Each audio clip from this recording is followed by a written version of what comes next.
को बताया था कि सिर्फ सोशल मीडिया पर ही नहीं, जमीन पर भी उतरकर अपने भाइयों के साथ हम खड़े होंगे और उनकी मदद करेंगे। मेरा नाम सर्वेश पांडे है और मैं सौड़ आर्मी का प्रमुख हूँ। मैं बहराइच की धरती से चल करके ललितपुर में आज आया हूँ। ये कौन सा गांव है? सिलावल। क्या? सिलावल। ललितपुर के सिलावल गांव में आया हूँ। हमारे साथ ये बैठे हैं विष्णु तिवारी जी। इस समय सोशल मीडिया और न्यूज चैनलों में हर जगह आप लोग देख रहे होंगे कि किस तरीके से बेगुनाह होते हुए भी गुनाहगार इसलिए बना दिया गया क्योंकि ये अपर कास्ट से आते थे। बेगुनाह होते हुए भी गुनाहगार इसलिए बना दिया गया क्योंकि ये अपर कास्ट से आते थे। आज जो अपराध इन्होंने कभी नहीं किया, उस अपराध की सजा ये 20 साल भोग करके यहाँ पर आए हैं। ये वही विष्णु तिवारी जी हैं जिन्होंने जो अपराध कभी नहीं किया, उस अपराध की सजा भोग करके आज 20 साल के बाद जेल से बाहर आए हैं। आज मेरा सवाल है इस देश की शासन, प्रशासन, कानून और सरकार से। सभी लोग लंबी लंबी बातें करते हैं, न्याय की बातें करते हैं, लेकिन मैं पूछना चाहता हूं कि विष्णु तिवारी जी ने जो खोया है, विष्णु तिवारी जी का जो 20 साल गया है, विष्णु तिवारी जी जो अपने जीवन का अमूल्य समय, अपने परिवार, अपने रिश्तेदार, अपना बचपन जो खोए हैं, उस बचपन को कौन लौटाएगा? इस तरीके से घटनाएं घट रही हैं देश में। आज एक विष्णु तिवारी हमारे साथ में बैठे हैं, ऐसे पता नहीं कितनी विष्णु तिवारी के साथ घटनाएं घट रही हैं, लेकिन कुछ चीजें छिप जाती हैं और कुछ चीजें छप जाती हैं। अगर विष्णु तिवारी जी की बात हम लोगों तक ना पहुंचती तो हो सकता है हम लोग ना जान पाते, और अगर ना जान पाते तो एक गुमनामी विष्णु तिवारी 20 साल की सजा भोगने के बाद दर दर की ठोकर खा करके इसी सलावल गांव में, क्या नाम है, सलावल गांव में दर दर की ठोकर खा करके मर जाता और हम कुछ ना करते। इस देश के नेता सिर्फ और सिर्फ वोट बैंक की राजनीति करते हैं। एससी एसटी एक्ट का क्या दुष्परिणाम होता है ये मैं नहीं, इनसे आप पूछ सकते हैं जो आपके सामने प्रत्यक्ष उदाहरण है। आप कुछ बताइए हमें, कैसे क्या बीता आपके साथ? भाई साहब, बीताइयों के जड़ थोड़ी सी विवाद था, गायों का विवाद था। गाय खेती, उसकी भी खेती थी, वो दूसरे गांव का रहने वाला है, यहाँ का बासिंदा भी नहीं है, वो बासिंदा यहाँ का नहीं है, दूसरे गांव का है, खितमास का। वहाँ से भी उसी चक्कर में उसको मार खदेड़ दिया, वहाँ भी हरकतें गंदी करता था इस तरीके की। तो वो यहाँ आके उसकी रिश्तेदारी के कनेक्शन से जैसे बस गया वो, तो उसको एक पट्टा हो गया था वहाँ हमारे खेत की ज़मीन की, मतलब वहाँ तो हम लोगों की सबकी हमन की इकट्ठी ज़मीन है, तो नहर के करीब में पड़ती है, बिल्कुल रास्ते के करीब में। तो गाय फाय उनको हम चराने खुद गए थे, हम खुद थे, वो उसकी भी निकल रही थी। तो बस वहाँ जो गाली गलौच वहाँ हुआ, और वो 4-5-6 लोग, मतलब 4-5-6 थे, तो वो लोगों ने हमें प्रयास बिल्कुल मानने का करा उस टाइम कि मतलब अगर इसको मान लेंगे तो ठीक होगा, नहीं तो ये तो पता नहीं, ये 5 भाई हैं और क्या होगा। तो वो हम तो उस टाइम हम भाग के, हम भाई साहब कैसे ही निकल गए उनसे। लेकिन बाद में उन लोगों ने सोचा कि कहीं अगर ये लोग तो अब तो मारेगा ये हमें, क्योंकि इस हमने हमला करा, मारने की कोशिश करी। तो उन लोगों ने जाके ताला वाला डाल के, और कुछ लोगों ने जो और थे जो उकसाने वाले, उन्हें सहयोग देने, सपोर्ट करने वाले, उनने कहा इसकी साल की रिपोर्ट ही कर दो और इसको 376 मुकदमा ही में ला हरिजन एक्ट में मतलब कर दो, फंसा दो, तो बस इसकी ज़िंदगी खराब हो जाएगी और जेल चला जाएगा। तो बस फिर तो तुम आराम से रहना, फिर तुम्हें कोई मतलब वो नहीं होने का। तो उनने जाके मतलब रपाट कर दी, बस जो भी करा। तो हम तो मतलब हमें समझ में नहीं आई कि हम कैसे घर में बहुत सीधे साधे आदमी, कभी कानून से मतलब गुजरे नहीं थे, इन चीज़ों से कभी वाकिफ नहीं थे कि कैसा होता है क्या है। तो बस रिपोर्ट हो गई, हम घर वालों से छुप के थोड़े से भाग गए कि यार हमें घर वाले मारेंगे, कि तू नहीं मानता, तू कुछ ना कुछ उपद्रव करके आता है और कुछ ना कुछ करके आता है, तो हमारी माँ। आप रोइए नहीं, हम लोग आपके साथ हैं। हम भाग गए डर के मारे, तो भाग के हमने जाके 2-3 दिन बाद हमारे घर वालों ने ढूंढ ढाड़ के पकड़ के ऐसा कहा कि तुम चले जाओ, हम तुम्हारी कैसू बेल करवा लें। तो वकील करे, तो जमीन उस टाइम जमीन सस्ती जमीन थी भाई साहब, 20-25 हज़ार की एकड़ जमीन बिकती थी। तो वहाँ वकील करे, तो एक वकील करा, फिर दूसरों करा, जब जाके बेल भाई 6 महीने बाद बेल भाई, तो उनने बेचारों ने निकलवा लिया। फिर जमानतियों को उनने प्रेशर डाला कि जमानती तोड़वाओ इसके, और जो फिर से वारंट पे हो गए और जेल जाए। तो फिर से हम मतलब जमानती तोड़वाने लगे। तो हमने कहा यार हम ऐसी बात नहीं है, हम तुम्हारी मतलब वो नहीं है, हम काय को तोड़वा रहे। तो हम भाग गए वहाँ से, हम तारीख से गए और हम डर गए, हम भाग गए। तो वो जमानतियों का हिसाब ऐसा बना, उनकी घर वाली, उनकी औरतों को ऐसा उकसा गया कि मतलब वो कहोगे हम फांसी लगा लें, अगर महाराज तुमने हमें मतलब हमारा आदमी जेल गया ये गया, तुम्हारे पिताजी ने वो जो ज़मीन आज 10 लाख की एकड़ भी नहीं हमें प्राप्त होने की, बिल्कुल मोटी ज़मीन, बिल्कुल शैम्पू का काम करे, अगर बालों में डाल लो, रोड के किनारे की ज़मीन, वो 40,000 की एकड़ में एक मुल्लू कुमार को फार्म पे, सैदपुर फार्म पे काम करता है, वो बढ़िया है, पैसा वाला ठीक ठाक है, उसको भेज दी और वो ही पैसा रिकवरी भर दी। और रिकवरी में मतलब वो जानते नहीं थे कि क्या % भरने पड़ता है, तो पूरी रिकवरी 50-50 हज़ार की 1 लाख रुपए भर दिए। और जो भी वकील करे उनने ही वकील पे फालिश मार गई पिताजी को 2009 में, तो वो वकील ही खा गए पैसा। और फिर हम जो जेल चले गए तो वो चले ही गए, फिर हम कोई निकलवाने वाला नहीं और पैसा खाते। आप सुन रहे हैं ये विष्णु तिवारी जी अपनी बात बता रहे हैं, मतलब मेढ़ के झगड़े में 20 साल का जेल, किसी के कहने पर पशुओं के झगड़े में, छोटे से ये इनकी भी उम्र 18-20 साल रही होगी, लड़कों के झगड़े में 20 साल का जेल। और 20 साल का जेल किसी के कहने में इनको करवा दिया गया, इनकी पूरी जिंदगी तबाह हो गई। उसमें क्या लिखवाया गया होगा कि ये सवर्ण है, ये दबंग है, इन्होंने हमारा शोषण किया, इन्होंने जात सूचक शब्द के तहत गाली दिया होगा, तभी तो हर जगह टिल्ला लगाया गया। मैं दिखाता हूं कि कितने बड़े दबंग हैं, कितने बड़े रसूखदार हैं, मैं दिखाता हूं आपको। ये देखिए ये इनका घर है, ये बहुत बड़े करोड़पति विष्णु तिवारी का घर है, देख लीजिए आप लोग। ये अंबानी अडानी के रिश्तेदार विष्णु तिवारी का घर है, देख लीजिए आप लोग। ये विष्णु तिवारी का घर है, जो करोड़पति थे जिन्होंने दलित उत्पीड़न किया था, ये उनका घर है, ये देख लीजिए। ये ऊपर से जो रोशनी आ रही है घर के अंदर दिख रही है, ये विष्णु तिवारी का घर है, जिन्होंने अत्याचार किया है यहाँ के दलितों के ऊपर। ये विष्णु तिवारी का घर है, ये देख लीजिए, मैं दिखा रहा हूं आपको।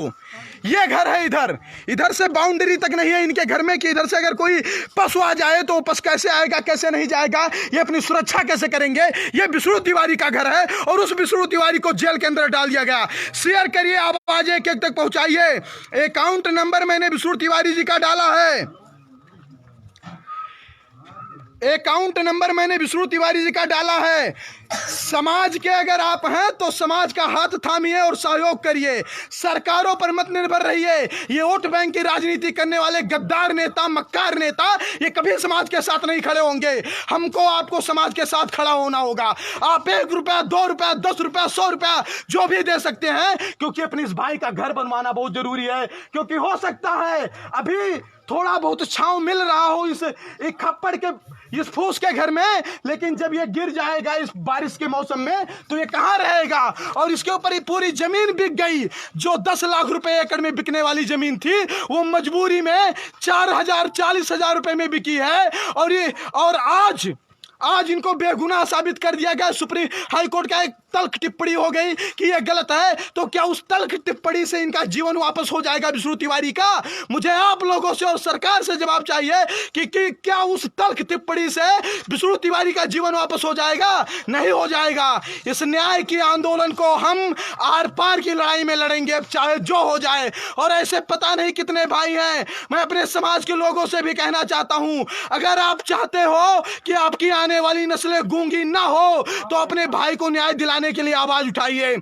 मेरी मांग है सरकार से 50 करोड़ रुपए कम से कम भाई को मुआवजा मिले। ये इनका जो मान सम्मान गया है, इनके बच्चे जो भगाए गए हैं गांव में, इनके बच्चे लोगों के घर में बैठने नहीं पाए क्योंकि ये बलात्कारी के भतीजे बताए जाते थे, गद्दार के भतीजे बताए जाते थे।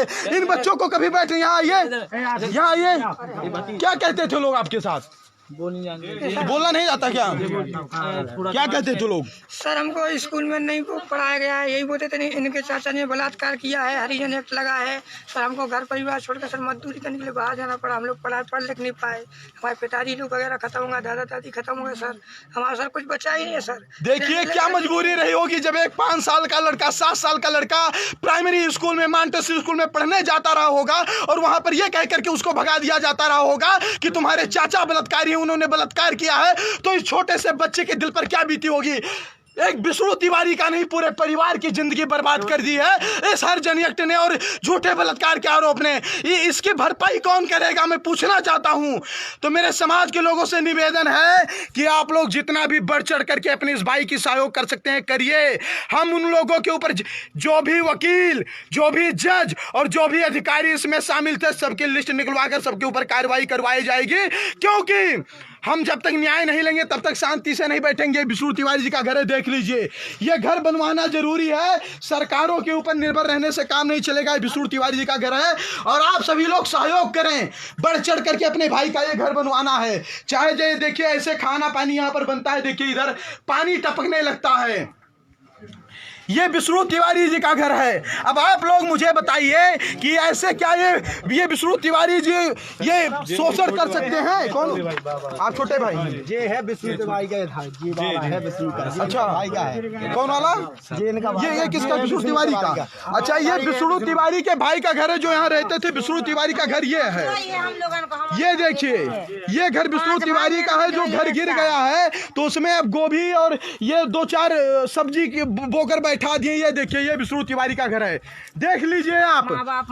कितना बड़ा अत्याचार हुआ। जिस व्यक्ति ने जेल के अंदर से अपने मतलब मरी हुई माँ का मुंह नहीं देखा, क्या बीता होगा उस बेटे के दिल पर। अभी मैं सुन रहा था, मेरे आंखों में आंसू आ गए। तो मैं एक निवेदन बस करना चाहता हूं, मेरी ये बात, मेरी ये आवाज जहां जहां तक जा रही है, अपने इस भाई को न्याय दिलवाने के लिए आगे आइए। हाथ जोड़ करके निवेदन है, क्योंकि आज अगर आप नहीं आएंगे तो स्थिति बहुत खराब है। ये भाई साहब आर्थिक स्थिति के अभाव में साधु हो गए, मांग करके किसी तरीके से अपना जीवन यापन कर रहे हैं और खाना पानी खा रहे हैं। बताइए, इतना बड़ा अत्याचार बर्दाश्त करने के बाद वह व्यक्ति जिंदा है।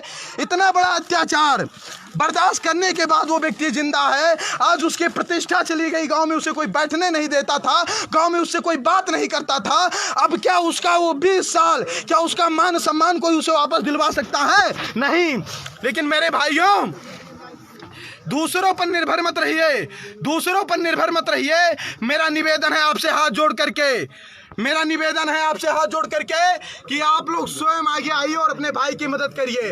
और मैं आप सभी लोगों से एक बात कहना चाहता हूं, हम सभी लोगों को मिल करके विष्णु तिवारी जी का घर बनवाना है। बनवाएंगे कि नहीं बनवाएंगे? मैंने अकाउंट नंबर विष्णु जी का इसमें डाल दिया है, सभी लोग सहयोग करेंगे, वो पैसा आएगा। आप लोग लोकल में इकट्ठा करेंगे, वो पैसा आएगा। जिस दिन नींव पड़नी होगी इस घर की, नींव की ईंट रखने में आऊंगा, और जब छत पड़ना होगा तो छत की जो पूजा होती है वो पूजा करवाने में आऊंगा।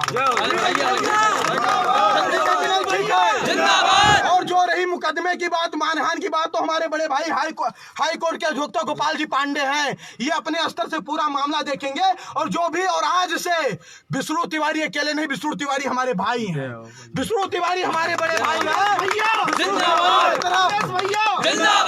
विष्णु तिवारी की तरफ, विष्णु तिवारी और विष्णु तिवारी जैसे तमाम हमारे जो विष्णु तिवारी दर दर की ठोकर खा रहे हैं, उनकी तरफ कोई गलत दृष्टि से आंख देखे उठाएगा तो उसकी आंखें निकाल ली जाएंगी।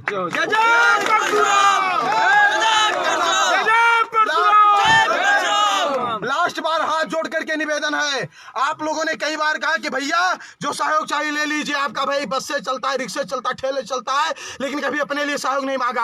आपका भाई अपने भाई के लिए सहयोग मांग रहा है, बढ़ चढ़ करके सहयोग करिए, क्योंकि भाई का तो 20 साल और जिंदगी चली गई, जमीन चली गई, लेकिन इसके घर के रहने की व्यवस्था हो जानी चाहिए। हम लोगों को मिल करके करना है, और इसमें शर्म की बात नहीं है। अपनों की मदद हम नहीं करेंगे तो दूसरा कौन करेगा? और अब आइए सामने, जो लोग यहाँ नहीं पहुंच सकते ललितपुर में, वो अपने घर से, अपना पेटीएम, अपना अकाउंट नंबर से, अपने बैंक से जाकर के थोड़ा सा ही सहयोग, जैसे राम मंदिर निर्माण के लिए चला था, वैसे विष्णु तिवारी जी के घर के निर्माण के लिए सहयोग। शब्दों के साथ गाड़ी को विराम दूंगा। भारत माता की जय, वंदे मातरम।